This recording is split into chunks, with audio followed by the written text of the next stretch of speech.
Welcome to CanaWorms. Today, we're sitting in a forest amongst the trees. I'm here to talk to you about recent events in Vancouver. Recently, a private airplane was hijacked from Vancouver Airport.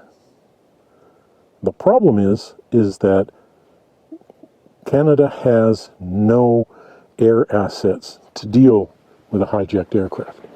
So we had to call in the United States to intercept the aircraft and force it to land.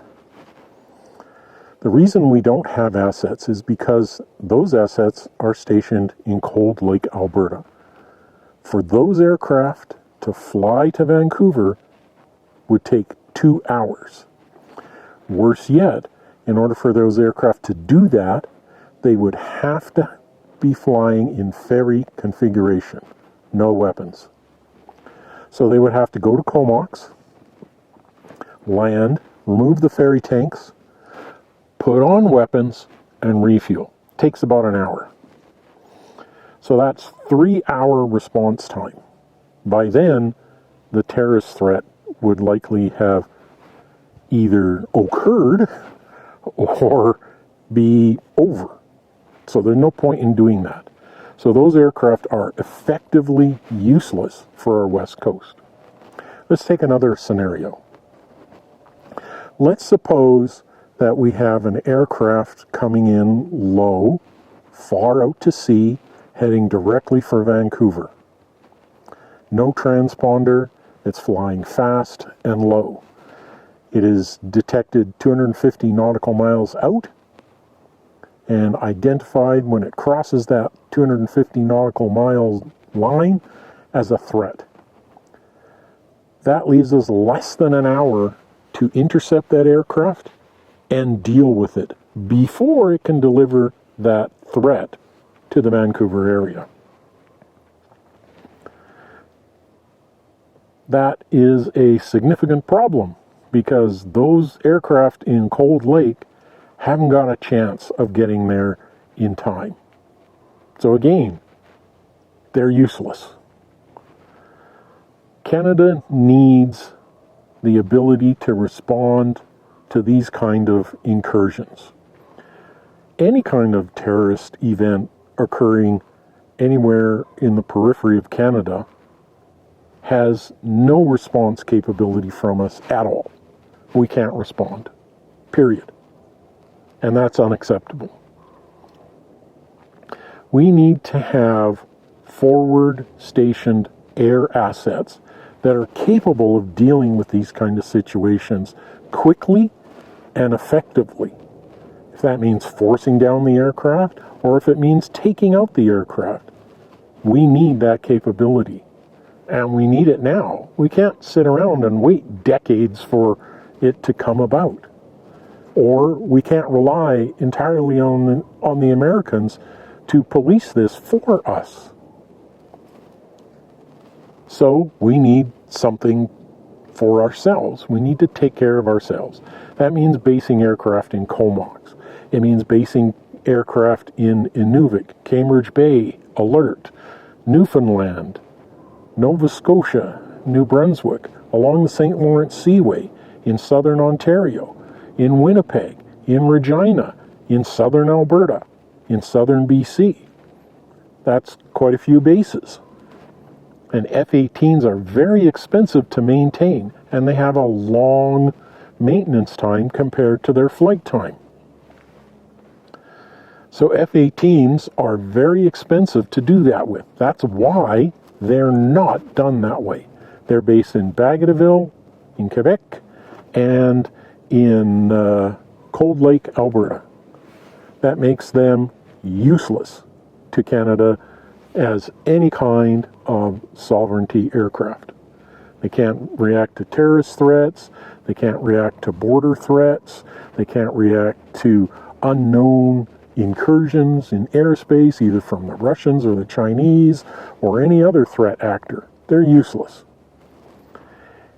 In order for us to afford to be able to build, or in order for us to afford to be able to have aircraft at all of these different bases, we would need about 100 airplanes. And they would have to be affordable to fly. They can't cost more to maintain than the aircraft over the period of the aircraft's useful life. They also need to have a low maintenance interval so that they can do repeat missions in the course of a day. That reduces the number of aircraft you need. If you only have two, if your aircraft can only fly one mission in a day, and that mission can't last more than 2 hours, then you need an awful lot of aircraft in order to cover that 24-hour day, especially if you're operating back-to-back missions. F-18s cannot do that without an awful lot of airplanes stationed in one base. If we look back to our history, we see that we had, before the F-18s, we had the Canadian CF5 Freedom Fighter. This was a lightweight, highly agile aircraft designed specifically for intercept duty. That's what we need today, an aircraft like that. The F-5s were built in Canada, and a modern 2025 F-5 could easily be built in Canada.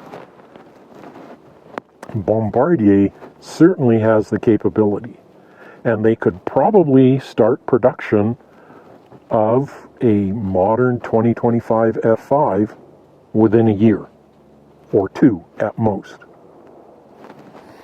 Here's what I propose. We sell the F-18s to the United States Navy. They would buy them because they need them. They still use them. It'd be a good deal for them. I'm sure they would leap at the chance. That would leave us free to pursue the Canadian F-5 2025. A fully modern intercept fighter. Lightweight, agile, low maintenance, low operating cost, high turnaround capability, good range.